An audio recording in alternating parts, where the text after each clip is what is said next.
Hi everyone, this is Karak from ACG, and I come to you saddened by the fact that today is the day for the review for Life is Strange Episode 5, indicating that the cycle of awesome episodic games is finally coming to an end, and Chloe and Max's adventures are over. Since this is the fifth in the series without major changes to most of the categories, let's just jump straight to gameplay. Additionally, this episode is frankly played a little bit different than the others, so I'm not going to be able to show a ton of footage. Now, it starts out with Chloe and Max, and they're still fighting to right the problems that have happened in Arcadia Bay. And if you've played up until episode 4, you know Max is in some trouble. Trouble that even her powers might not be able to get her out of. What follows is 2 hours of an oddly convoluted series of events that feel both detached from the overall narrative, but oddly not fitting in with the past titles in the series somewhat at all when it comes to atmosphere. I mean, maybe 40 minutes into it, I had to get up and walk around because I was falling asleep. Additionally, there is an almost crib-like effect going on here where successful story beats are copied from prior episodes, but instead of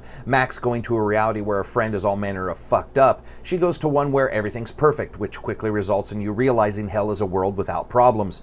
Even conversations occur here that have occurred in past titles, but lack the emotional resonance and editing that their older source material had. The game is sort of always hinged on the ultimate expression of eternal friendship, the kind that causes tears to fall when grade schoolers are forced to move away from their friends and it feels like the world is shattering around them, or perhaps even futility and fate that really ends up just ringing hollow regardless of the actions you choose in this game. And I really do feel that a lot of that is due to the fairly pedestrian gameplay that crops its head up in the last title with long stretches of just listening to people talk instead of interacting. And gone is the fairly tight writing, even if people did complain about the occasional past title's use of Hela. And instead here are multiple long drawn out discussions where people basically both say, "You complete me," for 5 minutes, hug, and then run off hand in hand.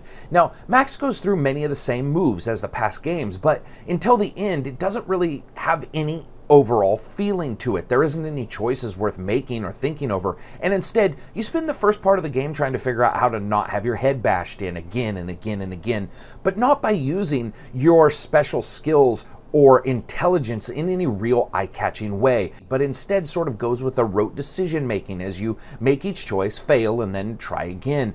Gone is the excellence of experimentation that the first couple episodes had, and the use of power that sort of got us and captivated gamers. You know, past titles in this series did a good job of making you feel like you could guess or at least understand the proper choices needed to follow a particular plot path.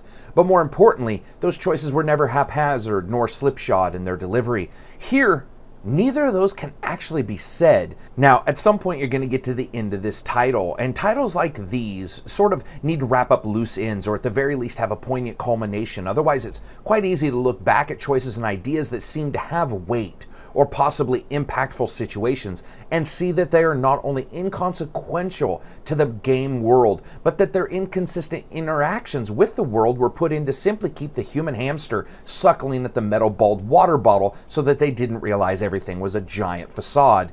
Sadly, Life is Strange Episode 5's wrap-up does the one thing that I think no one wanted, and that's that it gives you a binary choice. It doesn't hinge on what you've done, eliciting a feeling of energetic tale that wraps around the decisions you made up until that point while you were still uninformed and results in a total sum of all of that output. Instead, it's a binary choice. It's like the same napkin from Mass Effect 3's ending was torn up and only 2 colors got into the final game here. And they don't really have any connection whatsoever to the past decisions. None. Not a single one.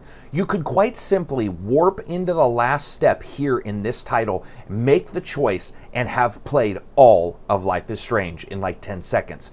Now, all that being said, Life is Strange will go down for me as an excellent series held back by seemingly losing its way to the finish line and stumbling in blindly far later than it could have.